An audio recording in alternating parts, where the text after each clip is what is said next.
Hello everyone, कैसे हो आप सभी। Welcome to my YouTube channel. आज मैं पढ़ाने वाला हूँ आपको केमिकल रिएक्शन एंड इक्वेशन का पार्ट 2, जिसमें हम बोलते हैं। सबसे पहले हम पढ़ने वाले हैं आज पार्ट 2 में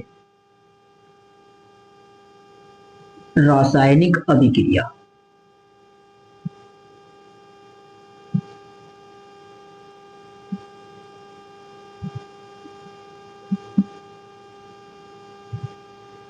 रासायनिक अभिक्रिया क्या होती है फ्रेंड्स।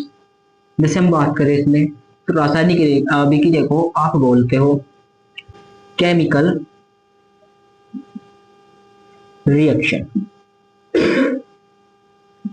क्या मैं बताने वाला हूँ आपको आज रासायनिक अभिक्रिया के बारे में। आइए हम बात करते हैं। तो सबसे पहले हम इसकी लिखते हैं डेफिनेशन।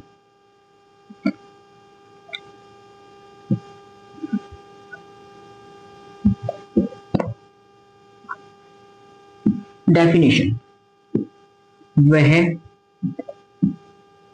रासायनिक अभिक्रिया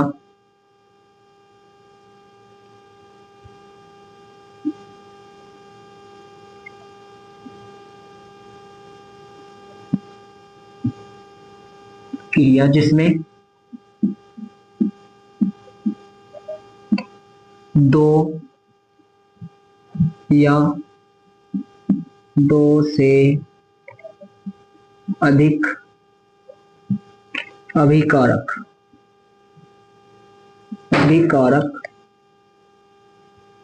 पदार्थ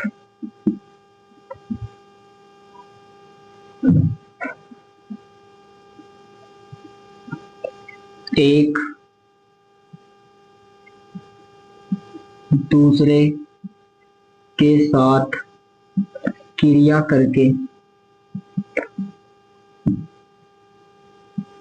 एक नए उत्पाद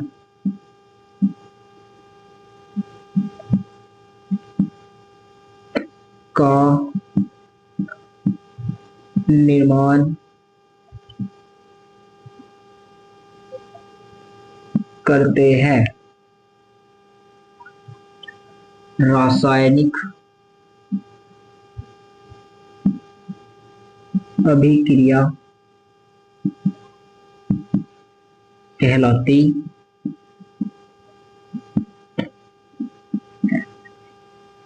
तो फ्रेंड्स, हमने देखा इसकी डेफिनेशन।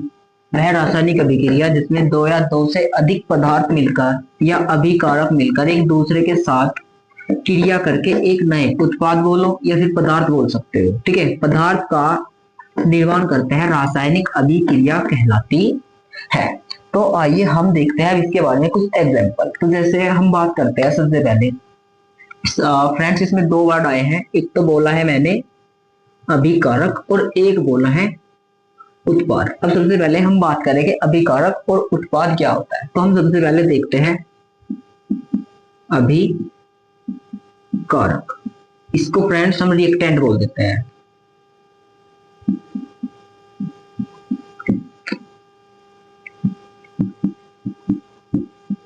इसको हम प्रोडक्ट बोलते हैं। तो हम सबसे पहले बात करते हैं फ्रेंड्स अभिकारक की। इसने बोला है वह रासायनिक अभिक्रिया जिसमें दो या दो से अधिक अभिकारक, दो या दो से अभिकारक। फ्रेंड्स, जो रासायनिक अभिक्रिया होती है उससे पहले जो हमारे पास पदार्थ होता है वह कहलाता है अभिकारक, ठीक है। उसके बाद बनने वाला जो पदार्थ होता है कुछ ना कुछ नया पदार्थ बनता है जिसको हम बोल देते हैं उत्पाद, यानी कि प्रोडक्ट बोल देते हैं। तो सबसे पहले हम बात करते हैं अभिकारक। अभिकारक हमारे पास दो हो सकते हैं, दो से अधिक भी हो सकते हैं। जैसे फॉर एग्जाम्पल, सबसे पहले बात करें, जैसे मान लो फ्रेंड्स आपके पास Na और Cl है। हमारे पास Cl जो होती है फ्रेंड्स इसे बोलते हैं क्लोरीन, ये होती है कोई गैस। और जो Na होता है इसे बोलते हैं हम सोडियम, और ये होता है कोई सॉलिड स्टेट। ओके फ्रेंड्स, तो हम ये बात करते हैं इसके आगे जो हमारे पास ये दोनों मिलकर, देखो फ्रेंड्स बोला है दो या दो से अधिक पदार्थ मिलकर, तो हमारे पास जो रिएक्टेंट है अभिकारक है, तो देखो एक और एक दो, ये बोल सकते हो फ्रेंड्स आप दो या दो से अधिक तत्व मिलकर एक नए यौगिक का निर्माण करते हैं, उससे आप बोलते हो रासायनिक अभिक्रिया। तो हम इसमें सबसे पहले देखने वाले हैं जो हमारे पास Na और Cl है, इसको हम रिएक्ट एक दूसरे के साथ रिएक्ट कराते हैं तो हमारे पास ये बन जाता है NaCl और ये बनता है सॉलिड फॉर्म में, जिसे आप बोलते हो सोडियम क्लोराइड, यानी कि ये साधारण नमक है एक।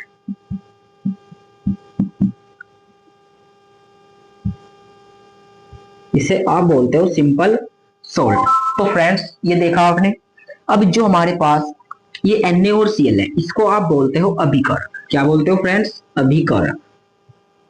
इसे मैं R से रिप्रेजेंट कर देता हूं। और जो हमारे पास NaCl बना है फ्रेंड्स, इसको आप बोल देते हो प्रोडक्ट। क्या बोलते हो फ्रेंड्स? प्रोडक्ट। तो इसे मैं P से रिप्रेजेंट करूंगा। तो इसके बाद आपने देखा है कि अभिकारक और उत्पाद क्या होता है फ्रेंड्स। जो हमारे पास अभिकारक से ये जो एरो होता है हमारे पास, ये आगे सीखोगे आप। ये अभिकारक आप लिखते हो हमेशा LHS। और जो हमारे पास फ्रेंड्स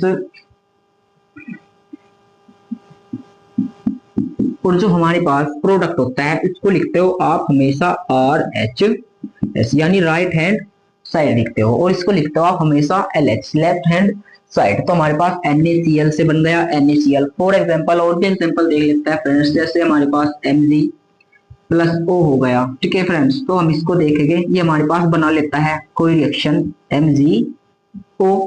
तो हमारे पास ये फ्रेंड्स ये बनाता है 2 मोल। कितने मोल बनाता है ये? 2 मोल बनाता है, ठीक है। इसे मैग्नीशियम ऑक्साइड बोल सकते हो आप। तो हमारे पास जो Mg और O2 है, ये हो जाएगा हमारे पास रिएक्टेंट, और जो हमारे पास MgO होता है ये हो जाएगा हमारे पास प्रोडक्ट। कुछ और एग्जांपल देख लेते हैं फ्रेंड।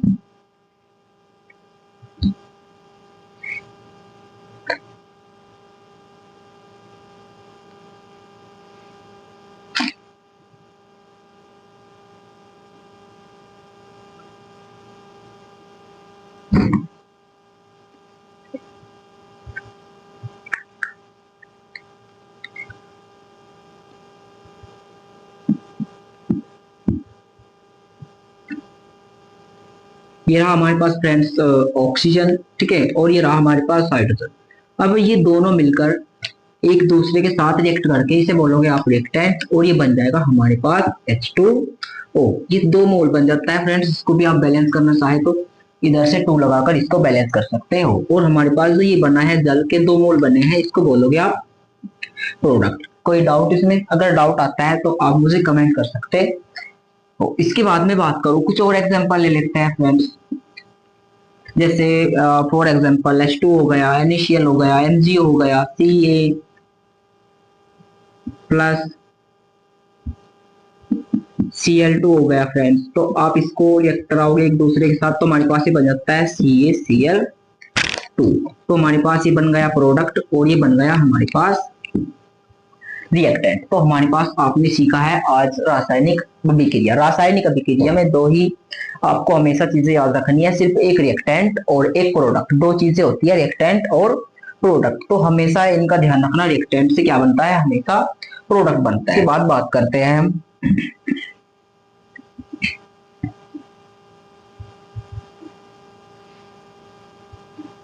रासायनिक अभिक्रिया के अभिलक्षण।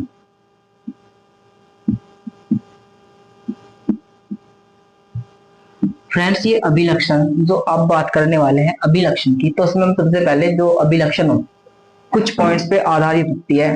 जैसे तो फ्रेंड्स हम बात करने वाले हैं रासायनिक अभिक्रिया के अभिलक्षण। तो इसमें कुछ इसके अभिलक्षण दिए गए हैं, जिसे हम लिख सकते हैं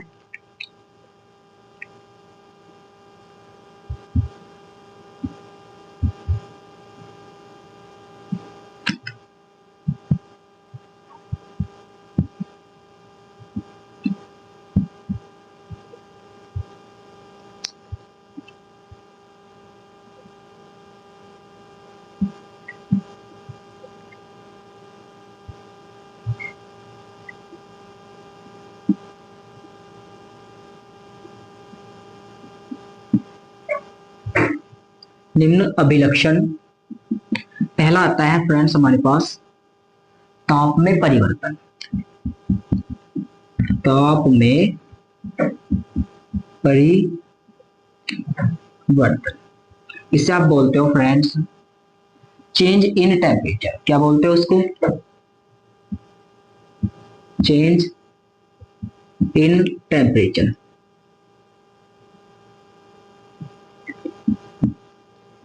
इसके बाद अब हमारे पास आता है फ्रेंड्स रंग में परिवर्तन।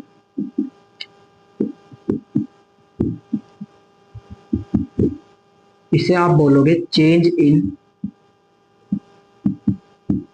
कलर।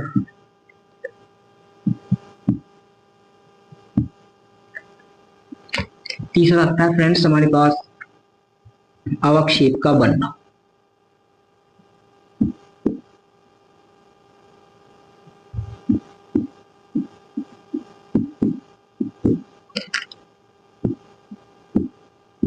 अवक्षेप को फ्रेंड्स आप पीपीटी भी बोल देते हो।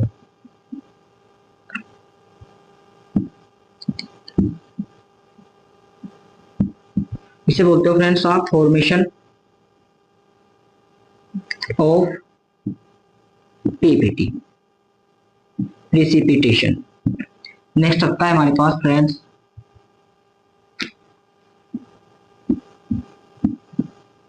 अवस्था परिवर्तन।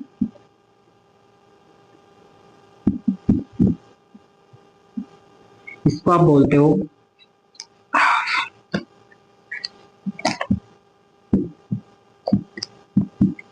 Change in state. पांचवा फ्रेंड्स हमारे पास गैस का निकलना।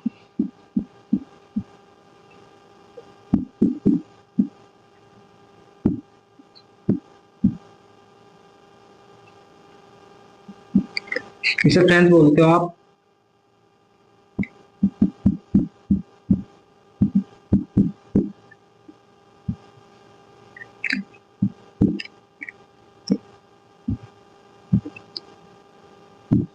इसे बोलते हो आप एक्सट्रेक्शन ऑफ गैस। इसको बोलते हो आप चेंज इन स्टेट। इसको बोलते हो फॉर्मेशन ऑफ पीपीटी। इसको बोलते हैं चेंज इन कलर। इसको बोलते हो चेंज इन टेम्परेचर। तो फ्रेंड्स हमारे पास ये कुछ अभिलक्षण दिए हुए हैं। सबसे पहले ताप में परिवर्तन, इसके बाद रंग में परिवर्तन, इसके बाद आता है अवक्षेप का बनना, इसके बाद आता है अवस्था परिवर्तन और इसके बाद आता है गैस का निकलना। तो सबसे पहले हम पढ़ने वाले हैं ताप में परिवर्तन। तो आइए दोस्त चलते हैं ताप में परिवर्तन, देखते हैं कैसे होता है।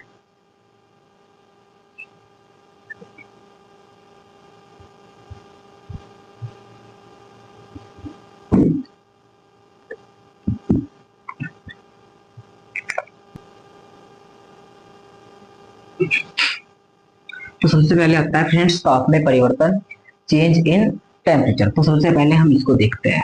तो आप इसकी सबसे पहले डेफिनेशन लिख सकते हो। कुछ रासायनिक अभिक्रियाएं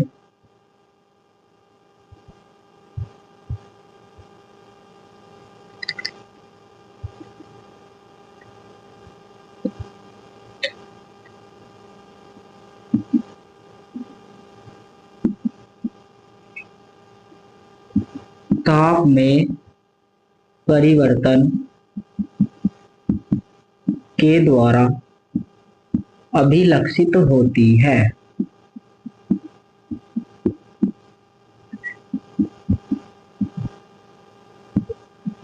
जैसे क्या बोला फ्रेंड्स? तो यहाँ पे हम देखने वाले हैं ताप में परिवर्तन जो है कुछ रासायनिक अभिक्रियाएं ताप में परिवर्तन के द्वारा अभिलक्षित होती है। तो सबसे पहले इसका कुछ एग्जांपल देख लेते हैं कैसे। तो फ्रेंड्स आपने कुछ देखा होगा, कुछ रिएक्शन ऐसी होती है जिसमें टेम्परेचर आपको मिलता है, जिसे आप बोल सकते हो ऊष्मा अक्षेपी अभिक्रिया। एग्जांपल देख लेते हैं। जैसे फ्रेंड्स CaO, जिसे आप बोलते हो बुझा हुआ चूना। क्या बोलते हो फ्रेंड्स? बुझा हुआ चूना। जब आप इसको जल के साथ रिएक्ट कराते हो, जल के साथ रिएक्ट कराने पर ये क्या करता है?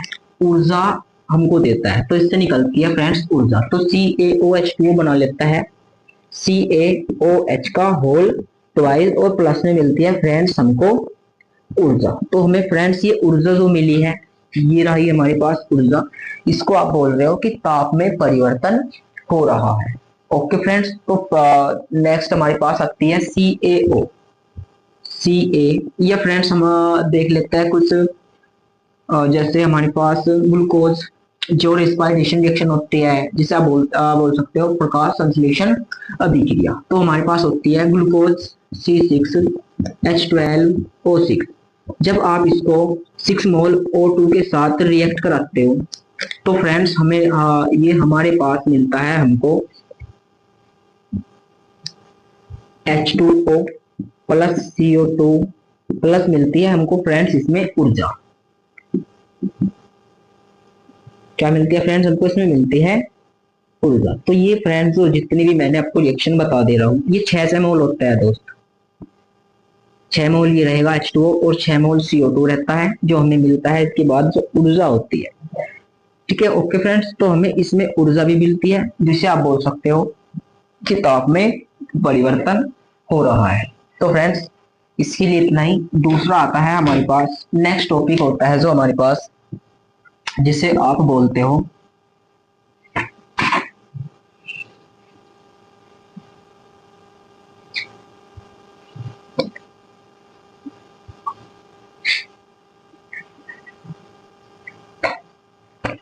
नेक्स्ट आता है हमारे पास दोस्त रंग में परिवर्तन। सो फ्रेंड्स हम रंग में परिवर्तन कैसे देखते हैं? तो रंग में परिवर्तन आप फ्रेंड्स देख सकते हो वह रासायनिक अभिक्रिया। सबसे पहले इसकी डेफिनेशन लिख लेते हैं। कुछ रासायनिक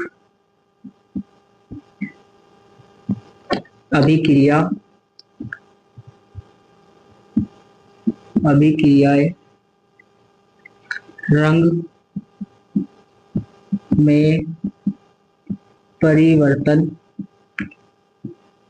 के कारण के द्वारा अभिलक्षित होती है।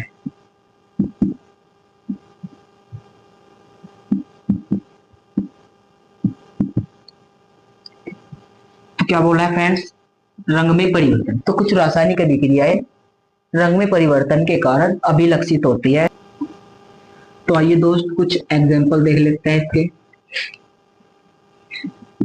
तो सबसे पहले लेते हैं सिट्रिक एसिड C6H8O7, इसे आप बोलते हो citric acid.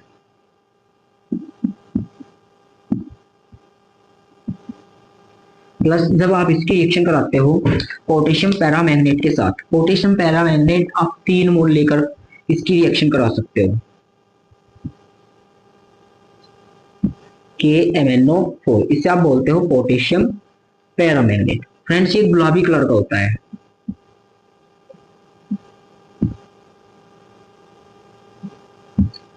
Potassium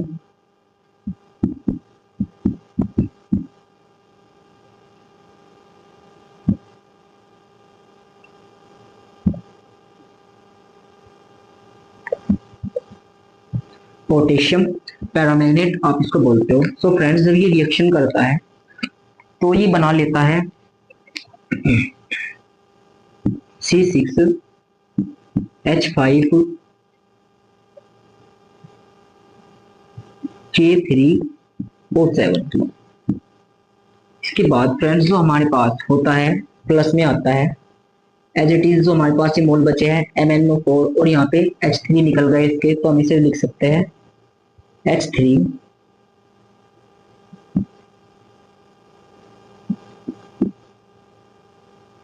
so friends जो हमारे पास KMnO पोटेशियम पैरामैंगनेट होता है इसका गुलाबी रंग क्या हो जाता है यहाँ पे आकर विलुप्त हो जाता है। जो हमारे पास मिलता है C6H5K3O7 और एक HMnO4, तो इसका जो गुलाबी रंग होता है फ्रेंड्स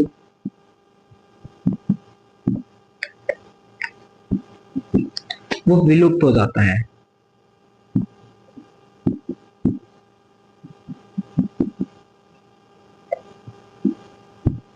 तो यह आप ध्यान रख सकते हो।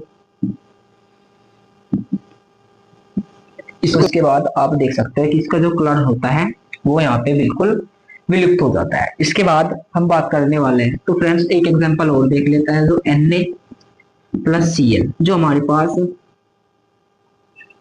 Cl2, तो हमारे पास जो क्लोरीन गैस होती है फ्रेंड्स और हमारे पास सोडियम होता है, ये हरी गैस होती है। कैसी होती है दोस्त? हरी होती है। इसके बाद जो हमारे पास ये बनता है NaCl, दो मोल लेकर बनता है। जो हमारे पास आपने देखा है जो साधारण नमक होता है वो कैसा होता है फ्रेंड्स? व्हाइट। ओके फ्रेंड्स, तो इसमें कोई जो इसका कलर होता है क्लोरीन का फ्रेंड्स, ये यहाँ पे क्या हो जाता है? विलुप्त हो जाता है। जो हरा रंग होता है फ्रेंड्स, विलुप्त हो जाता है। तो इसे आप बोल सकते हैं कि कुछ रासायनिक अभिक्रियाएं रंग में परिवर्तन के द्वारा अभिलक्षित होती है। तो इसके बाद चलते हैं हम पीपीटी। पीपीटी क्या होता है? अवक्षेप का बनना।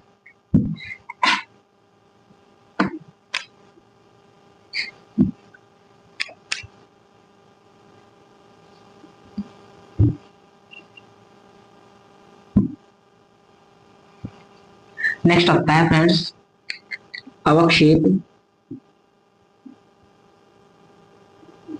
का बनना। इसे आप बोलते हो पीपीटी। ओके फ्रेंड्स, तो आप इसे लिख सकते हो कुछ रासायनिक अभिक्रियाएं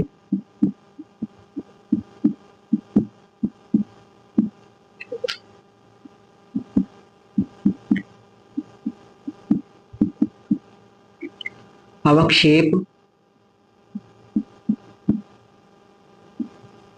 के बनने से अभिलक्षित बनने के द्वारा अभिलक्षित होती है। क्या बोला है फ्रेंड्स इसने? इसने बोला है कुछ रासायनिक अभिक्रियाएं अवक्षेप के बनने के द्वारा अभिलक्षित होती है। तो सबसे पहले मैं बताने वाला हूँ आपको अवक्षेप क्या होता है। क्या होता है अवक्षेप? मान लो सपोज दैट आपके पास कोई ये बीकर है फ्रेंड्स। इस बीकर में आपने वाटर लिया हुआ है।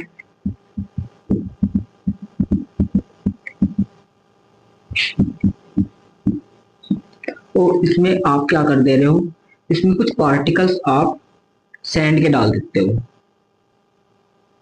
सैंड आप बोल सकते हो, रेत। ठीक है, ओके फ्रेंड्स। तो आप ये पार्टिकल्स जब आप इसमें डालते हो तो आप देखते हो कुछ टाइम बाद कि इसके जो पार्टिकल्स होते हैं वो आकर नीचे बैठ जाते हैं फ्रेंड्स। तो ये जो पार्टिकल्स होते हैं फ्रेंड्स ये आकर नीचे बैठ गए, तो आप इसे खुली आंखों से देख सकते हो, जिसे आप बोल देते हो कि ये प्रिसिपिटेशन हो गया, जिसे आप बोलते हो शॉर्ट फॉर्म में पीपीटी। तो आई होप आपको ये समझ में आ गया होगा। तो इसके कुछ एग्जांपल देख लेते हैं फ्रेंड्स। तो चलिए आगे देखते हैं हम कुछ इसके एग्जांपल। तो सबसे पहला एग्जांपल जो हमारे पास आता है, इसका एग्जांपल आप लिख सकते हो फ्रेंड्स। जो हमारे पास पोटेशियम आयोडाइड होता है। क्या बोला मैंने फ्रेंड्स? पोटेशियम आयोडाइड होता है। जब वो लेड नाइट्रेट के साथ रिएक्शन करता है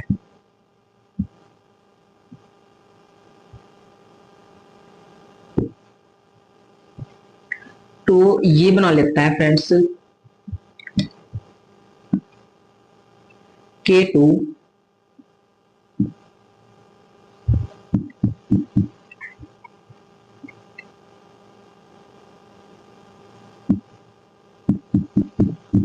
KNO3 2 मोल, और बना लेता है प्लस में PbI2। जो हमारे पास फ्रेंड्स ये पोटेशियम नाइट्रेट बनता है और लेड आयोडाइड बनता है। ये पीले रंग का अवक्षेप होता है।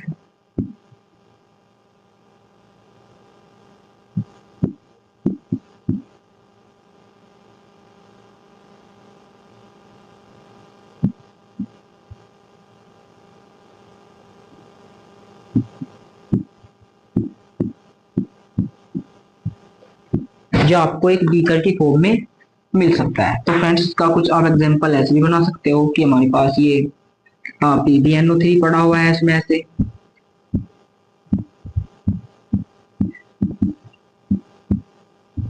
और हमारे पास आपने इसमें डाल दिया है KI2। तब आप इसको डालते हो तो हमारे पास ये बन जाता है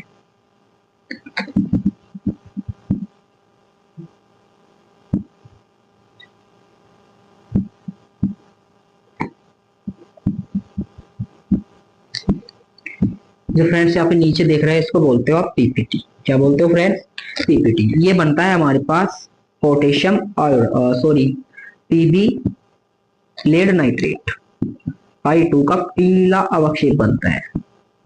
ओके फ्रेंड्स, आई होप आपको ये भी समझ में आ गया हो। तो इसके बाद चलते हैं हम फोर्थ पॉइंट फ्रेंड्स, एक बार और देख लेते हैं। अवक्षेप का बनना जो होता है पीपीटी, आप इसको बोल देते हैं कुछ रासायनिक अभिक्रिया या अवक्षेप के बनने से अभिलक्षित होती है, जिसे आप बोल सकते हो के आई।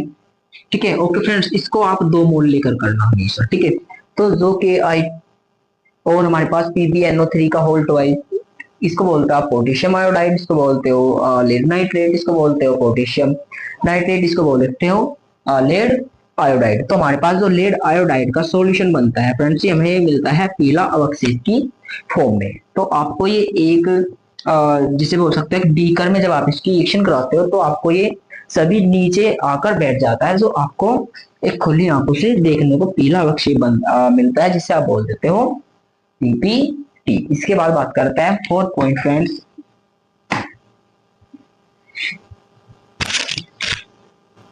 इसके बाद आता है फ्रेंड्स फोर्थ पॉइंट, इसी से आप बोल सकते हो गैस का निकलना।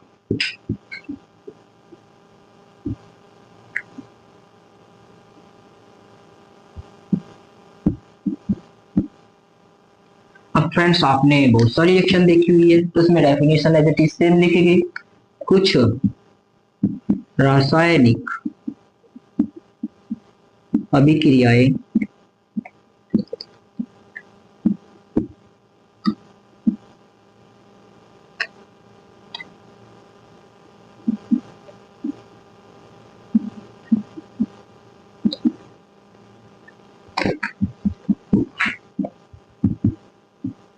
गैस के निकलने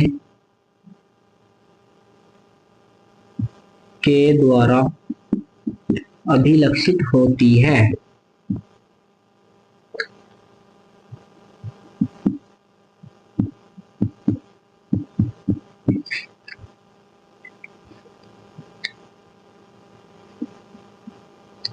अभिलक्षित होती है। तो फ्रेंड्स इसमें बहुत सारी ऐसी रिएक्शन है जिसमें गैस निकल सकती है, जैसे कि आप देख सकते हो जो हमारे पास जैसे CaCO3 कैल्शियम कार्बोनेट, जो कैल्शियम कार्बोनेट होता है फ्रेंड्स, जब आप इसको हीट के द्वारा तोड़ते हो तो हमारे पास ये मिलता है CaO कैल्शियम ऑक्साइड, और प्लस में मिलता है हमको CO2। तो फ्रेंड्स इसमें देखा आपने एक CO2 गैस मिली है जिसे आप बोलते हो कार्बन डाइऑक्साइड। तो हमारे पास फ्रेंड्स ये गैस निकली है, ये जो गैस होती है हमारे पास फ्रेंड्स ये यहाँ पे निकल जाती है। तो इससे पता लगता है कि गैस का निकलना। तो हमारे पास क्या होता है गैस का निकलना, कुछ रासायनिक अभिक्रिया गैस के निकलने के द्वारा अभिलक्षित होती है, जिसे आप बोल सकते हैं जैसे CaCl2 को आप तोड़ते हैं तो हमारे पास CaO प्लस मतलब CO2 बन जाता है, जिससे गैस ये क्या हो रहा है, ये चीज जो मैंने दर्शाया हुआ है फ्रेंड्स, इसको आप बोल सकते हो कि यहाँ पे ये गैस का निकलना दर्शा रहा है। एक एग्जांपल और देख लेते हैं फ्रेंड्स। तो दूसरा एग्जांपल हमारे पास आता है CaCl2 CaOCl2। देखिए फ्रेंड्स ये व्यंजक सूत्र है, तो हमारे पास ये बनता है CaCl2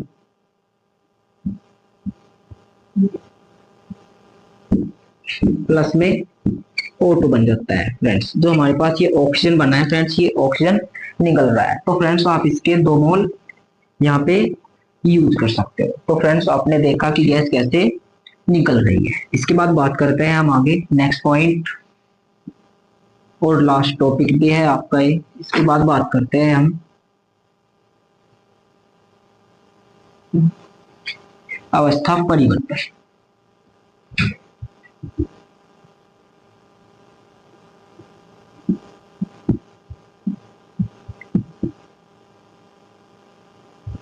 तो फ्रेंड्स आप इसमें लिख सकते हो कुछ रासायनिक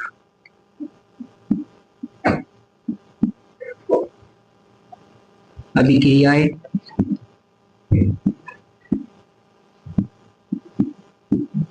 अवस्था परिवर्तन के द्वारा अभिलक्षित होती है। फॉर एग्जाम्पल, जब आप मोम को पिघलाते हैं, मोम का पिघलना,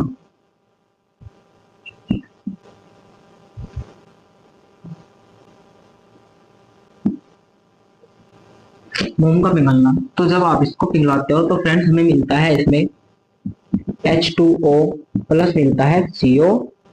तो फ्रेंड्स आप देखेंगे जो हमारे पास मोम होता है यह एक ठोस अवस्था में होता है, और इसके बाद जो हमारे पास जल होता है यह द्रव अवस्था में होता है, लिक्विड फॉर्म में।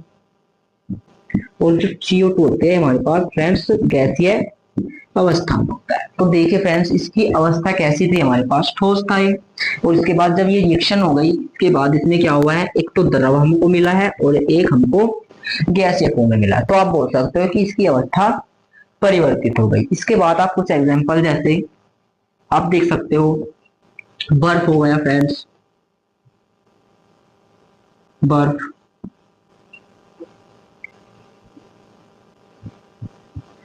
जो हमारे पास फ्रेंड्स बर्फ होता है, बर्फ को जब ये पिघल जाता है तो ये जाता है सीधा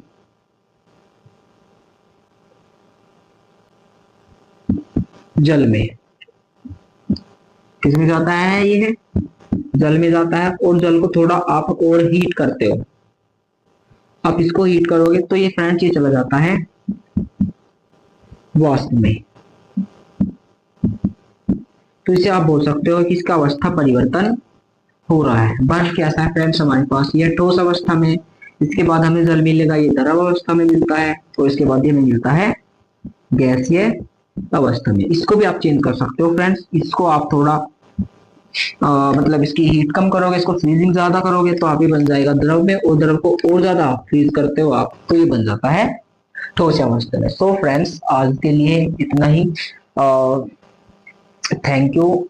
मेरा चैनल नया नया है फ्रेंड्स, इसको आप लाइक करें, सब्सक्राइब करें और अपने यार दोस्तों में शेयर करें। Thank you.